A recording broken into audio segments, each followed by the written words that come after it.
In today's video, we're going to cover another important aspect that you can check when self-diagnosing why you're slicing the golf ball, and this one relates to our club face angle of where we're hitting that golf ball with either a neutral, a shut face, or an open face. So for slicing the golf ball, typically you're going to have an open club face relative to your swing path, meaning you're not getting that club squared back up at impact when you hit the golf ball. So having an open face creates that side spin on the ball that puts that slice into perspective. So one of the things you can check in your swing to see if it's the cause is your lead wrist. So I'm going to go ahead and pull the sleeves up here to kind of give you an example, but we've got our lead wrist here.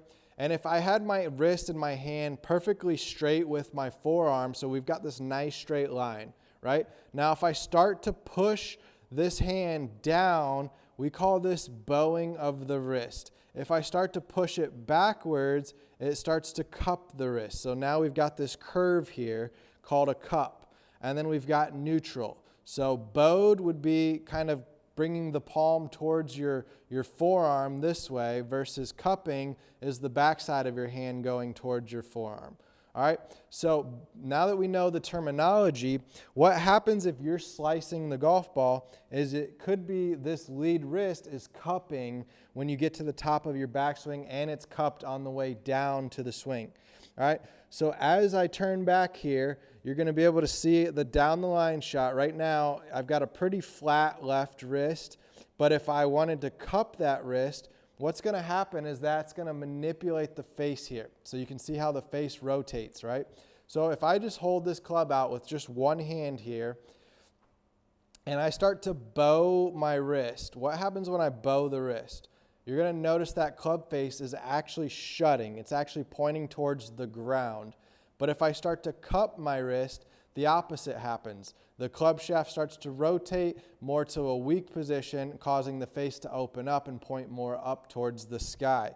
So that's how this lead wrist could be impacting your swing, causing that slice as one potential cause. So you got to, again, check several different things. It could be swing path, it could be club face, it could just be a combination of factors. So we're trying to self-diagnose one at a time and work on different things and solve the puzzle piece by piece.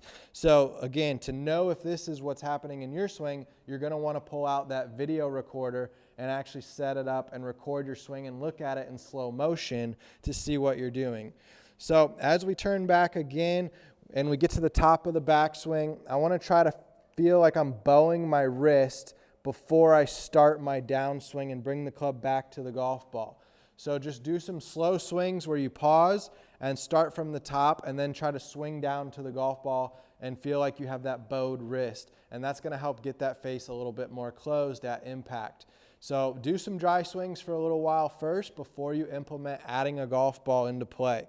Now, if you're on a simulator device, or have some kind of device you can take to the range with you to give you some data, it's going to be important to look at your club path and your face angle. These are two of the metrics that kind of give you an indication of how severe your slice is and what's causing that slice. So, for example, if you're looking at your face angle, you want your face angle to start looking more and more closed. You want it to show, in this case, face to path. You want to see more of a left degrees.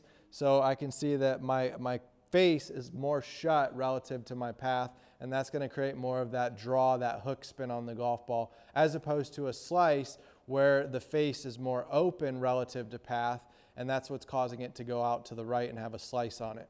All right, so try this out. Again, just grab your club, hold on to it with just your left hand. Do this exercise where you bow the wrist, where you try to cup the wrist, and you're going to kind of notice how that affects the club face, and then go ahead and set up into the backswing and try to get more of a bowed or flat neutral wrist position as you start the downswing, and that's going to help you get more control over the club face, which could be the cause of your slice.